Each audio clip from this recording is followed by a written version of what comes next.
Hi there, and welcome back to A Wellness Moment. I'm Dr. Ed Traum, and tonight we're going to discuss a little bit more about fasting, as I spent quite a long time last video talking about my personal fast. But in this one we'll be brief. What we want to talk about I want to elaborate a little bit on my comment that fasting can help reset our immune system. So what does this mean?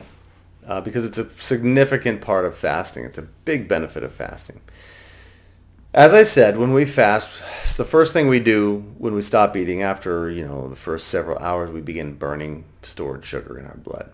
By the end of the day, we're burning through that sugar, and the next day, that sugar is gone, and we're starting to get hungry. Remember, I said we're getting angry. You don't want to have a whole lot of frustrations around. So you get kind of frustrated. You got to stay away. Go find something peaceful to do. Third day, remember we talked about the euphoria. That euphoria starts coming when your body's, first off, so your body burns off its sugars, and then it starts burning a little bit of protein. And then that stops because your body jumps into the ketone phase. By the third day, you're starting to burn fat. You're burning the fat transforms into ketones. Ketones are a very efficient fuel for the brain and the body. And you start getting more clarity and euphoria, and you start feeling kind of sparked up, clarity in your mind. Your eyesight seems to improve. Your hearing seems to improve. So that's the phases of that. Now, in this ketone phase, you're starting, as I said, you're starting to burn fat. But you're also, remember that term I use that's pretty common nowadays called autophagy or auto-eating. So your body is beginning to eat leftover debris, proteins, the fats, the different intracellular proteins that are not being used, just waste products. But a big part of this is that your body decides that all of the old, worn out, damaged, superfluous white blood cells are going to be sacrificed. So your body gobbles those up. It breaks them down and gobbles them right up. And so you have a little bit of a dip in the immune cell count. So that's bad, I suppose, if you were going to fast for months or starve yourself. That would be bad, obviously. But when we break our fasts after 3, 4, 5 days, maybe 7 days. And when we break our fast, what our body does is immediately start sending signals to our stem cells in our sternum, our femoral heads, the frontal bone of our skull, the places where bone marrow still makes red blood cells and where the stem cells still reside. Those stem cells are stimulated to go crazy building brand new fresh white blood cells. So you get a fresh white blood cell count of all the cells that we use. Now this information came out of an article that I found in Cell Stem Cell magazine, and this was back in June of 2014. And in this article they talked about the kind of a striking find that the body kind of exploded with all these fresh, active white blood cells. So you get a reset, and it's not like these white blood cells are ignorant. They still remember past pathologies that you've had, so they still keep you healthy and immune from other, say, viruses or bacteria. But this is how we get that count, that reboost of our white blood cells, our immune system.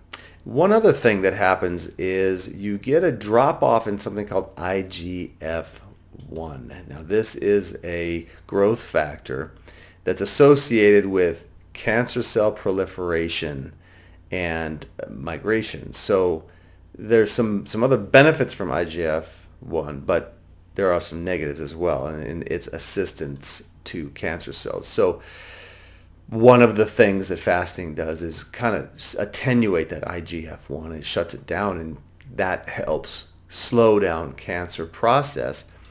And as I said earlier, that when you have very little sugar in your blood, most cancer cells can't survive. They are sugar dependent, and they just start dying off in droves.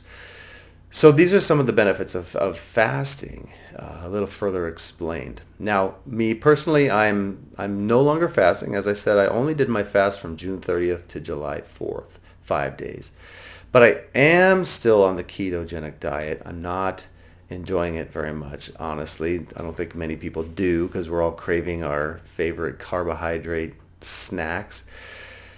But I can say that I have lost 13 pounds, and my goal is to go all the way down to 178 pounds. That's 4 to 5 pounds away. So I still need some discipline.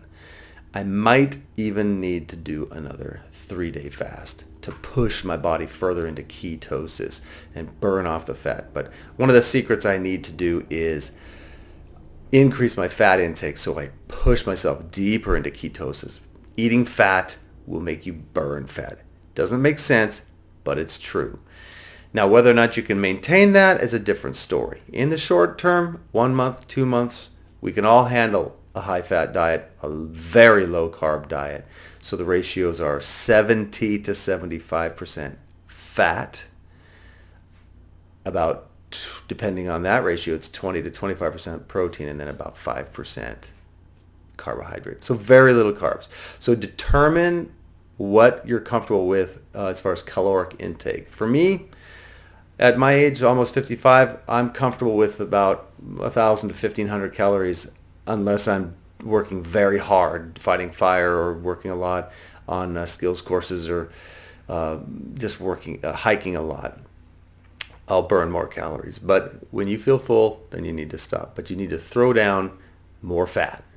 Drop down 2 or 3 times a day. Drop down 2 tablespoons of olive oil or coconut oil or something like that. Anyways, we'll talk more about this stuff as time goes on. I don't want to belabor this too much. So have a great night. Think about your health. It's the only thing that you can really count on as an asset. Have a great night. Thanks for tuning in.